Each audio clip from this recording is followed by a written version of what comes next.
Hey all, Alex here at your home of the Music Deep Dive, and today we'll be doing a review of the 1845 autobiography by Frederick Douglass, narrative of the life of Frederick Douglass, an American slave, written by himself. Frederick Augustus Washington Bailey, better known as Frederick Douglass, born around 1818 in Cordova, Maryland, died the 20th of February, 1895 in Washington, D.C.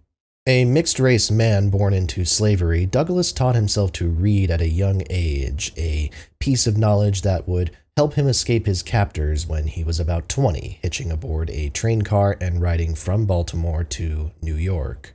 Training as a preacher and having a fervent interest in the abolitionist movement made Douglass an asset in said movement, a major asset in fact, and his public speaking skills quickly made him a national figure along with the publication of this autobiography. The abolitionist movement at this time was fronted by many white figures such as William Lloyd Garrison, and Douglass's presence strengthened and perhaps in the eyes of some legitimized the movement because of his being a former slave. Additionally, Douglass was a prominent early ally in the fight for women's suffrage. He was an outspoken critic of Abraham Lincoln, considering his stance on emancipation to be weak at best, and at the time of his death, his face was actually the most photographed and thus perhaps the most famous in the country. To the end, he advocated for the civil rights of African Americans and women in a way that was persistent, deliberate, and never satiated, and so much of contemporary civil rights movements take their cues from the attitude that he took and that he presented. But let's rewind 50 years to when Douglass's narrative was originally published and his name became known in near every household in the country. This remains one of the most famous autobiographies in the English language, and to this date, it remains one of the best nonfiction books I've ever read, and the reasons for that are so varied and so multifaceted that it's hard to know where to start. If we compare Douglass's writing to the 1789 narrative written by Eluda Equiano, which it's believed Douglass took significant inspiration from, there are a lot of parallels as far as how the two utilize imagery, how they describe their own internal dialogues, and naturally some of the conclusions that they draw line up as well. But the Equiano narrative reckons with an almost 45-year span of time where he is captured, enslaved, freed, and then exists as a free man throughout much of the remaining chapters. Douglass's struggle is entirely about his desire, efforts, and success, ultimately, in obtaining his freedom. It deals with a much smaller unit of time and a much more focused core objective. Even though Douglass doesn't explain specifics of his escape in this so as to not incriminate anyone who assisted him, it's still the emotional climax of a narrative that has been building to that point for so long, and even with his descriptions of experiencing racism and biases while in the Northeast, obviously it didn't just stop when he left captivity, there's a massive feeling of relief that still seems to emanate through those words for the remainder of the book. Douglass's descriptions of his enslavement remain a high watermark for any work of literature that discusses the topic. He not only describes the torture and the pain and the actions of himself and his captors, but he really analyzes the people, all these different people who contribute in their own ways to the status quo that was 19th century chattel slavery in the South.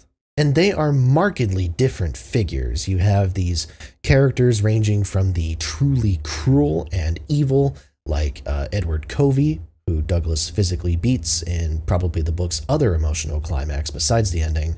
And then there are characters who are neutral in their actions while still tacitly endorsing the practice. And even the sympathetic parties, the truly sympathetic ones, don't usually come off super well. And, you know, maybe Douglass trained himself in oratory.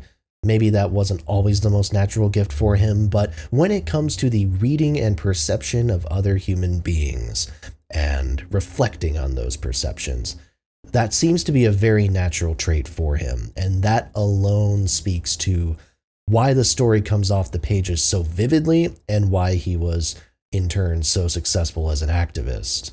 And I think this eloquent three-dimensional portrait of how the slave system worked in the South at that time did allow people to recognize the horrors and the layers of the system for what they were. This extends beyond merely some cruel overseers, cruel owners, but rather was a poison that afflicted even an entire half of a nation in its various different forms. Now, Douglas is clearly making every effort to make this an intelligent narrative because he wrote the book to combat some racial biases he was experiencing even amidst the abolitionist movement itself. But I think beyond just being exceptionally well written, well spoken, and very well structured, the core plot of this is just so fascinating and takes you down so many paths. I love Douglas's reflections on how his mind rejected slavery as a concept from early on, but that he needed to be educated and learn how to read and think critically before he could actually reject it in a meaningful way. It paints an answer to yet another question about why enslaved people couldn't just run away if they hated the system so much. There's also a section near the beginning where Douglas completely dismantles the misconception that slaves sang when they were happy, and it's as thorough a takedown of the concept in the industry of minstrelsy as you will see.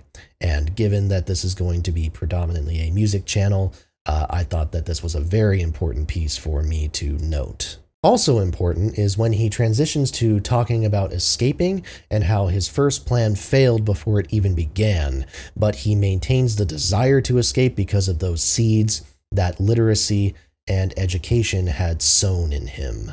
It became a foundational principle in his own activism, the idea of Black literacy and education being the most important step towards obtaining true equality. And again, it's something that still remains one of, if not the most important talking point in contemporary civil rights discourse. Douglas wrote 2 other autobiographies during his life, but neither one approached the meteoric impact that his first one had, and really that's just kind of an impossible expectation to set. This narrative is a book that is an effective piece of writing no matter what lens you view it through, whether it's as a piece of activism, a description of history, or a great work of literature. Individually, it is extremely effective on each of these fronts. Collectively, you have something bigger that truly rocks me to my core. If you care about history, civil rights, or literature, or all of the above, I shouldn't need to tell you that this is essential, but if you need the prompt, read this. It will probably change your life. And that's it. I really hope you enjoyed this video. Please make sure to like, comment, and subscribe. As always, more reviews are to come. Tell a friend as well. Thank you so much for watching, and I will see you next time right here at your home of the Music Deep Dive.